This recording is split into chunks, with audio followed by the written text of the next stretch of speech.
Welcome to my YouTube channel. SSLC biology പരീക്ഷയിൽ ചോദിക്കാൻ സാധ്യതയുള്ള ഇമ്പോർട്ടൻറ്റ് ചോദ്യങ്ങളെ പറ്റിയിട്ടാണ് നമ്മൾ ഡിസ്കസ് ചെയ്യുന്നത്. അപ്പോൾ അതിൽ ഏറ്റവും പ്രധാനപ്പെട്ടതാണ് പ്രോട്ടീൻ നിർമ്മാണത്തിൻ്റെ ഘട്ടങ്ങൾ. പ്രോട്ടീൻ സിന്തസിസ് എന്താണ്, പ്രോട്ടീൻ നിർമ്മാണത്തിൻ്റെ ഘട്ടങ്ങൾ, ഇത് നമ്മൾ പഠിക്കാൻ പോവുകയാണ്. ഓക്കെ, ജീനുകളുടെ പ്രവർത്തന ഫലമായാണ് പ്രോട്ടീനുകൾ ഉണ്ടാകുന്നത്. ജീനുകളുടെ പ്രവർത്തന ഫലമായിട്ടാണ് പ്രോട്ടീനുകൾ ഉണ്ടാകുന്നത്. പ്രോട്ടീൻ നിർമ്മാണത്തിലെ വിവിധ ഘട്ടങ്ങളെ സംബന്ധിച്ചുള്ള ഒരു ചിത്രം ഇവിടെ കൊടുത്തിട്ടുണ്ട്.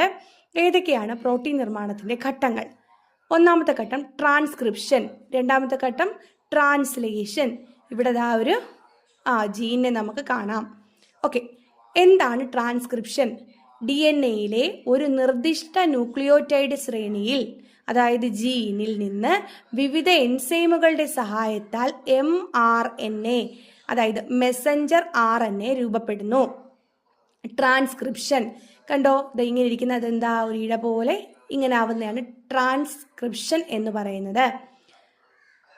mRNA-യിൽ നിന്ന് പ്രോട്ടീൻ നിർമ്മാണത്തിനുള്ള സന്ദേശം അടങ്ങിയിരിക്കുന്നു. അപ്പൊ mRNA-യിൽ എന്തുണ്ട്?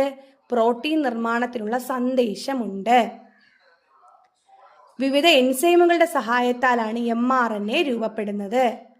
ഇത്രയും കാര്യങ്ങളൊക്കെയാണല്ലോ. അടുത്തത് ട്രാൻസ്ലേഷൻ. ന്യൂക്ലിയസിൽ നിന്നും റൈബോസോമിലെത്തിയ mRNA-യിലെ സന്ദേശമനുസരിച്ച് tRNA-കൾ, ട്രാൻസ്ഫർ RNA-കൾ കണ്ടോ, ട്രാൻസ്ഫർ RNA-യുടെ ആകൃതി കണ്ടോ, ട്രാൻസ്ഫർ RNA-കൾ നിശ്ചിത അമിനോ ആസിഡുകളെ റൈബോസോമിലെത്തിക്കുന്നു. നിശ്ചിത അമിനോ ആസിഡുകളെ എവിടെ എത്തിക്കുന്നു? റൈബോസോമിലെത്തിക്കുന്നു. റൈബോസോമിന്റെ ഭാഗമായ rRNA, റൈബോസോമൽ RNA-കളുടെ പ്രവർത്തനത്താൽ അമിനോ ആസിഡുകളെ കൂട്ടിച്ചേർത്ത് പ്രോട്ടീനുകളെ നിർമ്മിക്കുന്നു.